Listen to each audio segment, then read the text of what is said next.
Why black markets exist when everything is free. Post-scarcity solves a lot of problems: hunger, shelter, basic comfort. But it doesn't solve human psychology. We are not creatures built merely to survive. We're built to explore boundaries, test rules, chase novelty, and occasionally make profoundly unwise decisions in pursuit of a story worth telling later.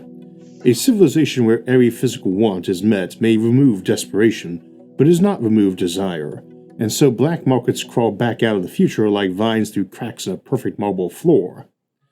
Let's break down the core reasons why black markets flourish even when they absolutely should not. We should pause here to remind ourselves of a point we stressed often in our earlier post-scarcity civilization series. Post-scarcity does not mean infinite abundance. It certainly does not mean everything is free. The concept is compatible with everything from anarcho-capitalism to communism because it only assumes technology has given you a very high rate of production per person, that your civilization is not trying to impose artificial scarcity on chunks of itself, and that your distribution is generally efficient. In this context, what it means, practically speaking, is there's so much availability for certain needs that people don't feel anxious about acquiring them. Food is everywhere, shelter is trivial, and energy is cheap enough that nobody worries about turning out the lights or asking the replicator to whip up dinner. But that does not apply universally. Humans have a lot of needs, and even when it does, removing anxiety about one set of needs can elevate it for others. A society can be post-scarcity in food, but not in computing power. Post-scarcity in shelter, but not in land, or the reverse. A newly settled region bursting with abundance of land, but low on houses and other infrastructure. A classic pie.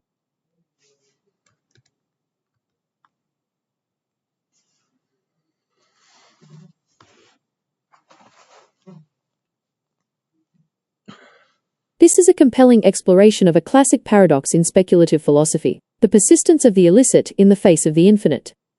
Your premise hits on a fundamental truth often overlooked in utopian visions, that human psychology is driven as much by differentiation and risk as it is by utility. Even in a world where the replicator produces the perfect meal and the fusion reactor provides endless energy, the black market is unlikely to vanish. It will simply shift its focus from the essential to the experiential and positional. Here is a breakdown of why these vines of the black market would continue to grow through the marble of a post-scarcity society. 1. The economy of positional goods. In a post-scarcity world, the value of survival-based goods, calories, housing, clothes, drops to near zero. However, this creates a vacuum that is filled by positional goods. The original versus the copy. If you can replicate a perfect diamond or a painting, the market value of the replicated version becomes zero. However, the original, the one with provenance, the one touched by historical figures, the one with an imperfect human history, becomes infinitely more valuable. Location. While shelter may be abundant, prime location is not. You cannot replicate a sunset over a specific cliffside or a home in a historically significant city. These goods remain finite, and where there is finite supply and high demand, a black market, or at least a gray market, is inevitable. 2. The thrill of the forbidden. Regulatory scarcity. As you noted, we are creatures built to test rules. In any society, there will be consensus-driven regulations, taboos and restrictions. A post-scarcity civilization might still forbid certain technologies, e.g., sentient AI modification, dangerous genetic experiments, or access to sensitive historical data. The market of risk. Because we chase novelty, the forbidden becomes the ultimate luxury. The black market doesn't just sell an object, it sells the act of transgression.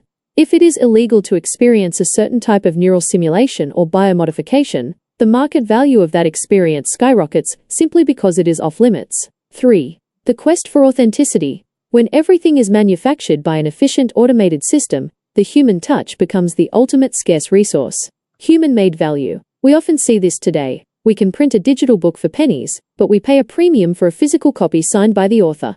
In a fully automated future, the black market might trade in goods that are explicitly not optimized, items that are inefficient, slightly flawed or handmade. The imperfection is the value proposition. 4.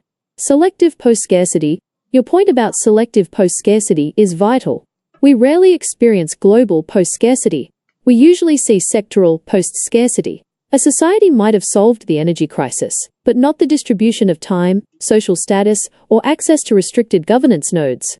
These choke points create the perfect environment for black markets to mediate access, offering shortcuts or insider priority that the efficient bureaucratic system denies to the general public.